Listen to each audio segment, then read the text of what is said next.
Welcome, everyone. Thank you for joining us today. I suppose it's good morning to some and good afternoon to others. We have folks from all over the country joining us today, and we are excited to have you all with us. My name is Janine Drake. I am the Senior Director of Marketing here at Founders First. Many of you know who we are, and for those of you who are new to Founders First CDC, we are the largest national platform for growing businesses led by diverse founders. We offer strategic accelerator programs, coaching, grants, funding resources, and valuable content like today's presentation to help you grow your business to 10 million and beyond. We were founded 8 years ago. We are a 501c3, and we really appreciate the support of all of our members and partners and the support that they provide us on a regular basis. A couple of housekeeping items for today's webinar. The webinar is being recorded, so no worries if you have to hop off early. We will be sending out an email with the recording and additional resources tomorrow morning. There will be a Q&A session at the end of the session today, so feel free to use that Q&A icon at the bottom to submit any questions. We actually already have quite a few questions that were submitted ahead of the presentation today. And if you lose connection, just feel free to rejoin using the link that you have already been provided. Today's session will be a 30-minute session. From time to time, we run a little bit long, but we will do our best to get all of the information in and over to you all in that time frame. Today's session is on supplier diversity and doing business B2G. We have the privilege to be joined by Jack Pellegrino, and he will be taking us through the ins and outs of doing business with the County of San Diego. He asked me not to read all of his accolades, but he has over 38 years of government contracting and procurement experience, both in the public and private sectors. He's the Director of Purchasing and Contracting for the county. He serves on many boards, very accomplished, and as well as a lot of experience in education. So teaching all that he knows to the next generation. So we are just thrilled to have Jack with us today. And we will go ahead and get started. Thank you. First of all, Janine, let me thank you and Founders First for our partnership and working with us. I know it's been just over the last 12 months or so, we've started to do things together, and I really look forward to today's session as well as our future today with you guys, because part of our mission as one of the largest public agencies, not only in San Diego, but also in the state of California and nationally, is to make sure we're doing business with small businesses, with emerging businesses, with diverse businesses in our portfolio. So what I'd like to spend my time today and describe to you what we buy here in the County of San Diego, how we do that, and if in advance, I know we have some questions that have been previously submitted, but let me say that if there's any question that's not wasn't pre-submitted, don't leave today's session without asking that question.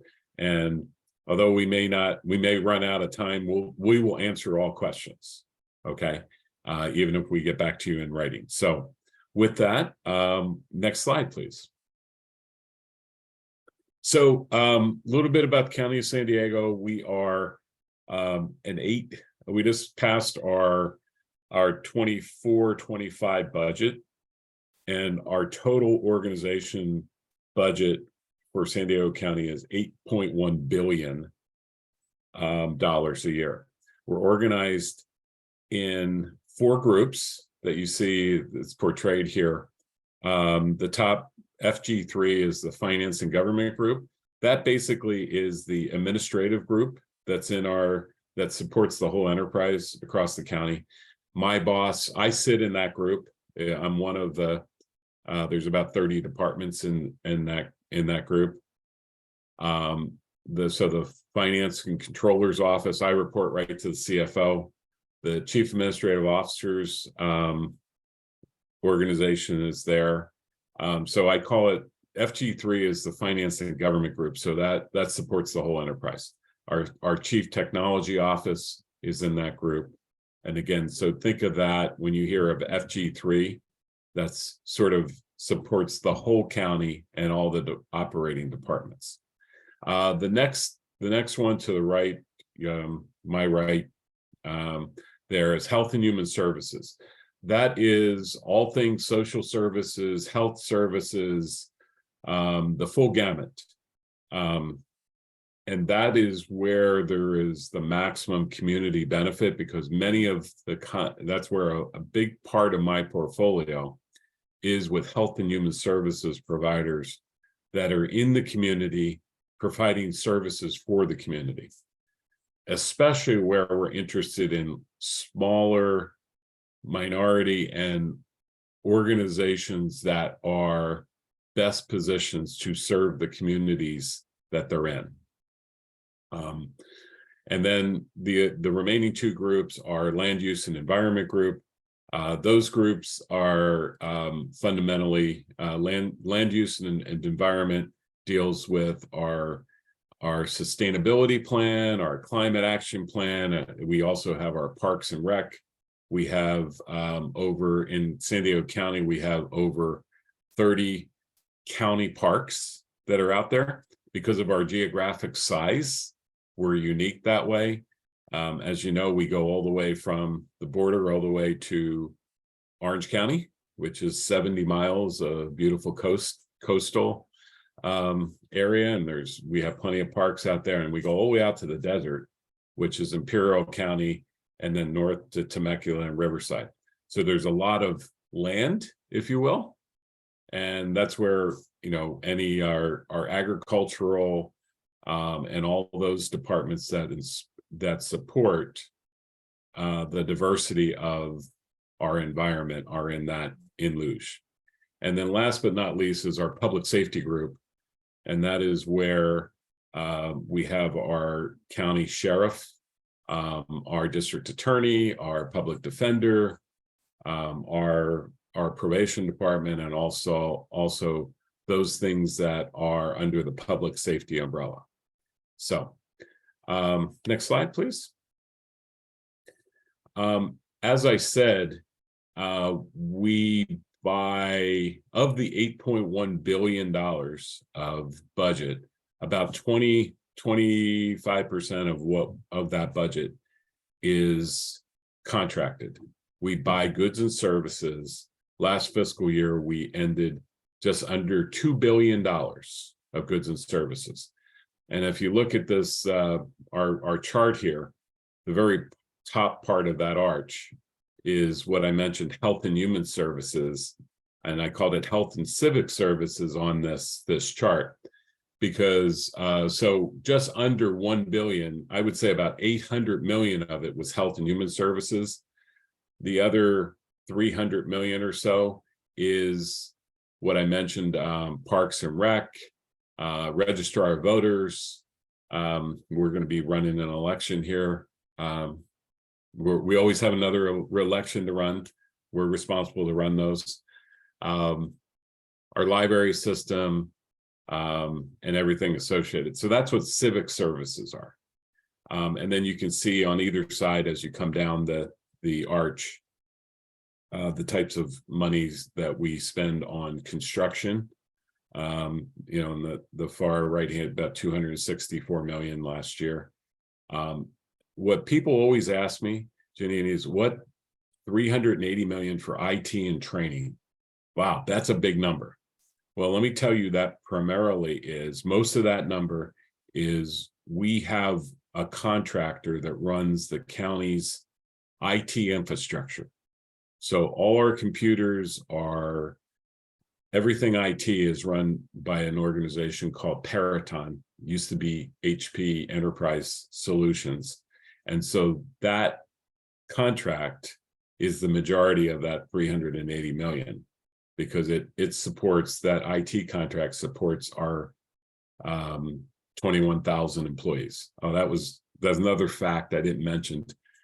Our budget is 8.1 billion, and currently we have a little bit over about 20,000 county employees that are providing services for our 3.3 million residents in San Diego County.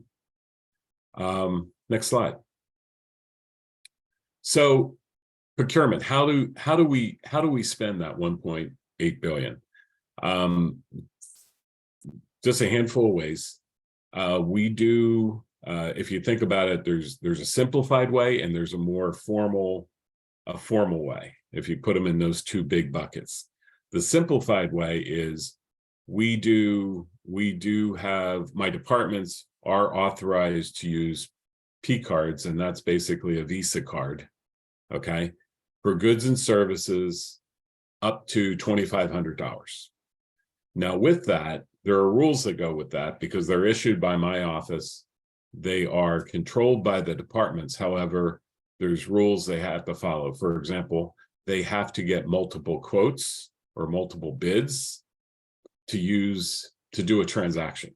And then they have to keep records of what that transaction is or was. And then my department audits it every month. So that's up to 2,500 that we use. We can use P cards on. And then between 2,500 and 250K, we often use a process called a request for quote. A request for quote is a best value evaluation, meaning it's not necessarily on price. Price is a factor, but we look at other factors such as technical capability, management ability, schedule, quality, those types of factors in addition to price. So I want to point out for an RFQ, it's not necessarily always on lowest price for an RFQ. It's a best value determination. Now let me move into the other side of this chart, which is more formal and competitively negotiated procurements. The terms that you will hear us use is a request for bid. So that would be something that is over 250K. And it is a definitive product or service. Sometimes we're required by our funding sources, by that being state of California or the federal government, to use an RFP, which an RFP is lowest qualified and responsible bidder wins the job. For example, public works in the state of California under the PCC, the Public Contracting Act for the state of California, has to use a bid, which is the lowest responsive bidder, with bonds and insurance and those types of things. So that's price-based versus the next type of solicitation, the one that we primarily use here for other services, most of our services, it's what's called a request for proposal. Again, that is price and other factors. So it may not be the award may not be to the lowest submitted offer. There's an evaluation committee that's put together by the department. My department manages the process and is part of the committee, but we're not a voting member on the committee. And then there is an evaluation of all the offers proposals. That's a written evaluation, and it's scored. We do score based on the evaluation criteria that's in the RFP, and we come up with a best value decision. The last two on this list, request for statement of qualifications, is step one of a two-step procurement. When you hear, sometimes we talk about a two-step procurement, and you hear some organizations say, well, you have a approved bidders list. Well, that's what an RFSQ does for a specific For example, engineering services, we may have a recurring need for architect and engineering services. So we will solicit for qualified engineers. We will evaluate them, we will put them on a list, and throughout the term of that contract period, we will then solicit from that list either with an RFB, request for bid, or an RFP for a specific work requirement. So an RFSQ is not necessarily an award, it's a precursor to a potential award, if that makes sense. It's an established list of people that are qualified. The last one is, we have not used this technique very often here. It's reverse auction. That would be, I described it one day as it's eBay. It's eBay the other way, where we're asking people to give us their lowest price on a commodity or a service. I don't think we had any reverse auctions last year. We've done it in years past, but not last year. What I just described, those 4 areas, are for all procurements that are over $250,000, either for an individual transaction, for an individual contract, or multiple years. Many of our solicitations are above $250,000. So the majority of my portfolio kind of falls in the formal processes. Okay, I'll take a breath there, and if you could go to the next chart. I'm sure there'll be some comebacks on that, on those. So I look forward to your questions there. So, how do you do business with us? What goods or services can you provide? What I would ask everyone on this call, if you haven't already done so, please log on to our public-facing site at the County of San Diego. If you go across the top banner, if you look at under business, and when it expands, you can look at my department, procurement, purchasing, and contracting, and you can get to what's called BuyNet. BuyNet is our registration system for all vendors that are interested in doing business with the County of San Diego. It's very important that you register, and we can help you with your registration. If you have questions, there's resources there. You can reach out to us to make sure you're properly registered. When the County of San Diego has a requirement, a department has a need. I'm going to say Parks and Rec has a need to plant trees or do landscaping or something like that. The department will work with us. We will develop a statement of work or a statement of objectives of what we need. We will post that on BuyNet. And when we post that on BuyNet, when you register, we will ask you to describe your business using what's called UNSPC codes, which are the business codes that describe your business. And we will post that against applicable business codes. And the system will notify you that there's a new request for either bid or a request for a quote or a request for proposal available that you should look at. Now, I often caution people, when you register, you want to register at the right level. You don't want to register too high or too low. If you register too low, you're going to get everything we post. You register too high, I may miss you. And the other thing I caution folks is, when you can go on to look at BuyNet, each and every day, there's a quick link, like I said, when you move over to my department, to see active solicitations. Even if you aren't registered, you can click on that link and it'll bring up the full list of what I'm soliciting that's active as of today. And that list is refreshed every hourly, basically. So what I advise people is to frequently look at at that's, active list. Next slide, please.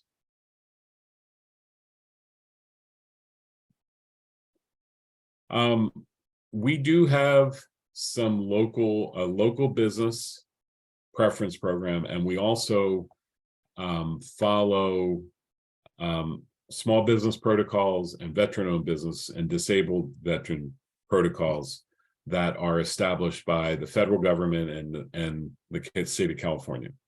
So let's start with the local business preference program. That is a local program authorized by our Board of Supervisors that provides for companies that have a physical address and an operating activity within the county, the physical address within the county of San Diego, will get a 5% price preference. 5% if it was a bid, it'll be 5% of their bid. If they are also, they're local and they're small, okay, within the county, they would get that. Likewise, if it's an RFP, the 5% preference is applied to the scoring of the RFP. Since we're not just awarding on the lowest price, there's a price factor that is some portion of that evaluation. So the 5% would be applied to that price evaluation component. We accept all certifications from either the state of California or and so we recognize those also by the federal certifications, also for veteran-owned businesses and disabled veterans. We do not self-certify, meaning we don't have our own certification protocol, or we rely on, as I said, the federal certifications or the state certifications. Next slide.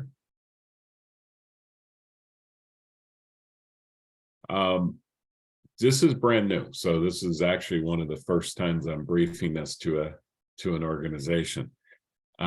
December of just last year, our Board of Supervisors adopted a standard for labor, these specific areas for janitorial, landscaping, and security services.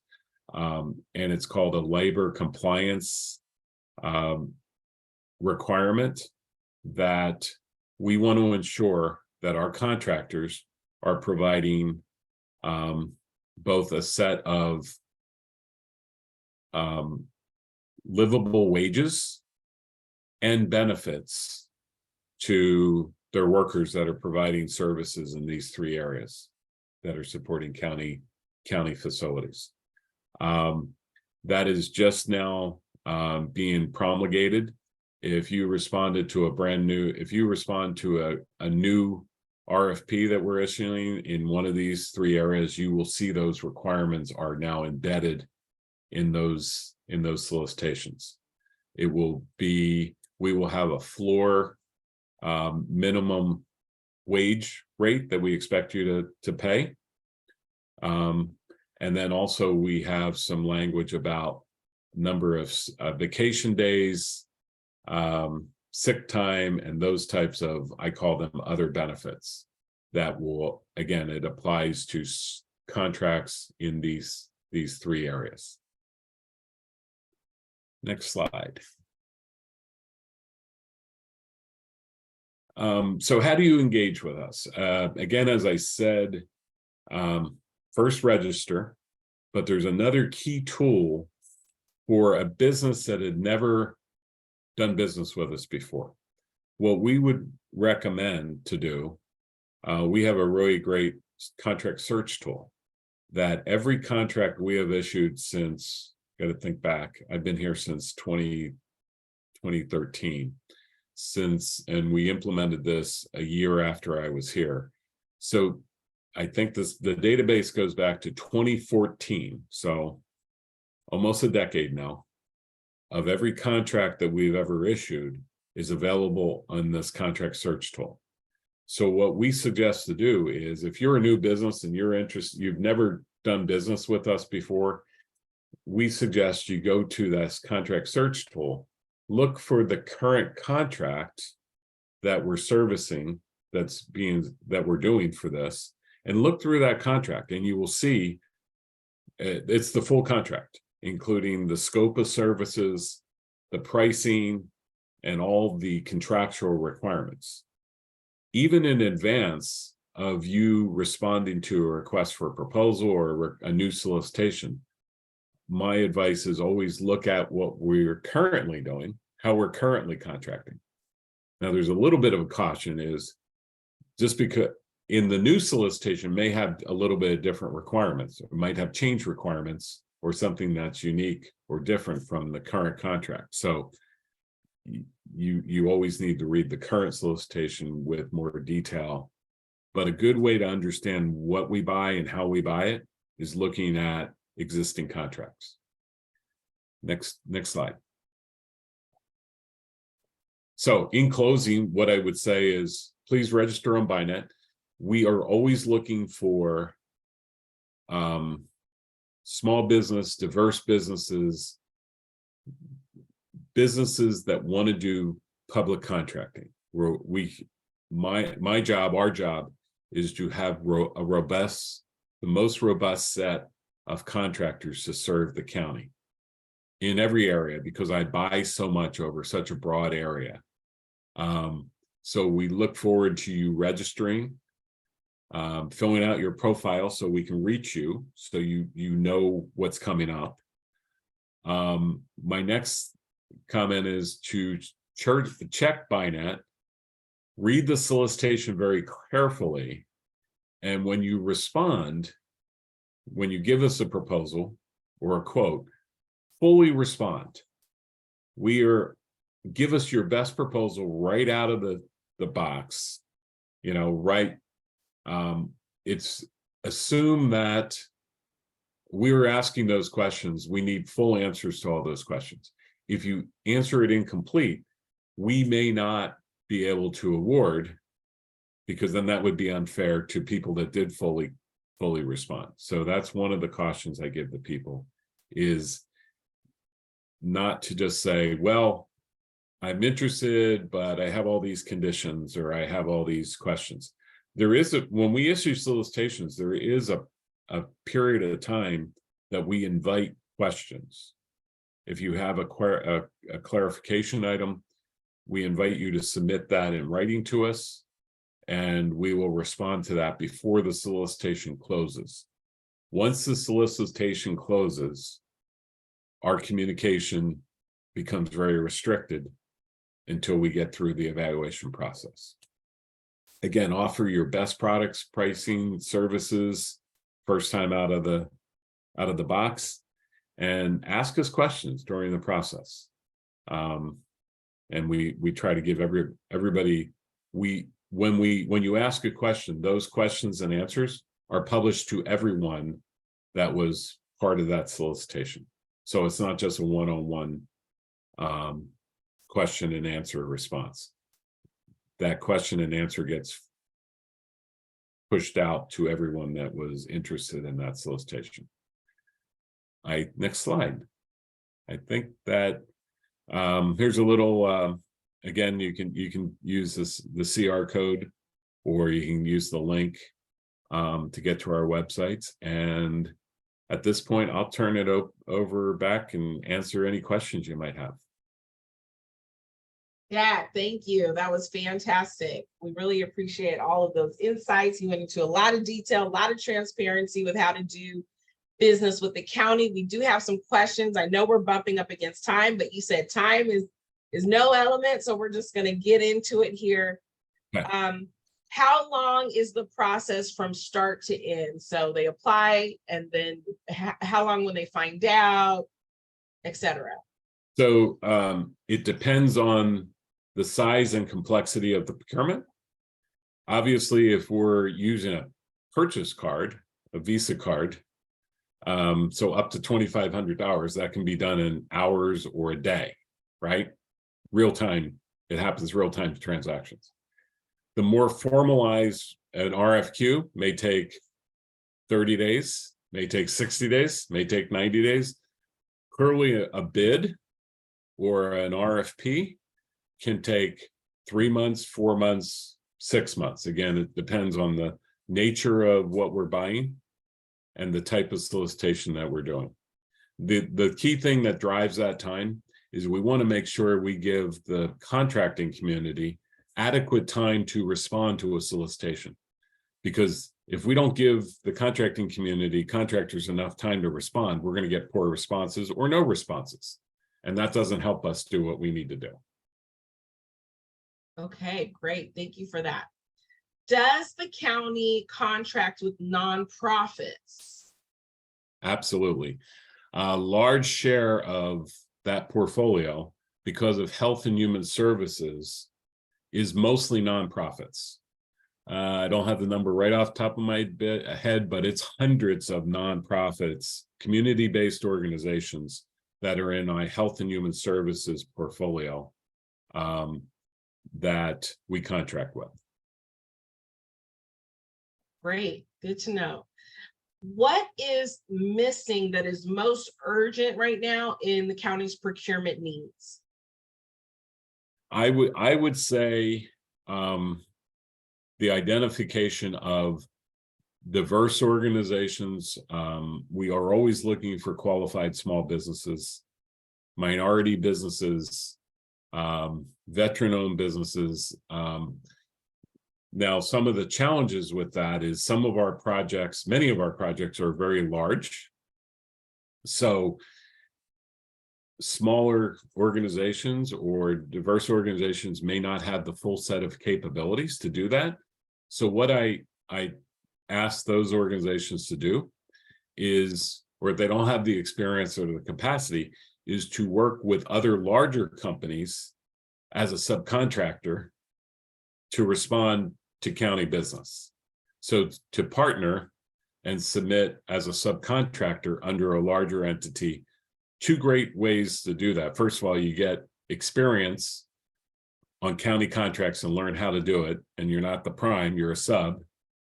And many of those larger businesses will mentor you, will mentor those organizations to make them more capable. So someday in the future, as they grow, I know that's part of your goal, is to grow small businesses into large businesses. Yes, it is. Yes, thank you for that. We did have a couple questions of people who really want to get directly connected with you all. And the question came up, can we give you a demo of our offering? Great question about demos. We do not specifically invite demos, just generic demos for suppliers. Obviously, we would have hundreds, if not thousands of days that so what we ask is, if there's the need for, we ask you to register in BINET. When we have a requirement and issue a solicitation, we may, as part of that solicitation process, have a demo or capability demonstration as part of that solicitation process. One of the reasons we don't entertain just, I'll call it drop-in demos for any organization. If I give a demo to one organization, it would be unfair to other organizations. I would have to somehow offer that same opportunity to other organizations. So really, we get that question a fair amount. I'd like to meet your director of Parks and Rec or whatever, and give them a demo of our product and service and say, with all due respect, please submit in BINET, please register in BINET. And when we have a requirement, we will solicit your information. Now, I will say a little advertisement, and I know you and I, we were just telling you today, later this year in the fall, the county is going to host something. First time we've done it. We call it a reverse supplier outreach, where I will actually have our departments, some of our major departments, available, and we will host an event for contractors to come and talk to our departments. Okay. Not that we're going to do demos there, but at least they can understand who the departments, and the departments will tell the supplier base a little bit about what is the portfolio of the types of goods and services they buy to support their department. So more to come on that, and we'll get that to you so you can get it out to everybody on this call. Okay, and so if folks are registered through BINET, will they be able to receive that Yes. information on that? Okay. We will, if you're currently registered in BINET, we will push that out. So again, today, if you're on this call and you're not registered, I would go register. Okay. And then you'll be notified of that. And we will make sure that it's going to be very broadly broadcast. And I know you agreed to help us get that out.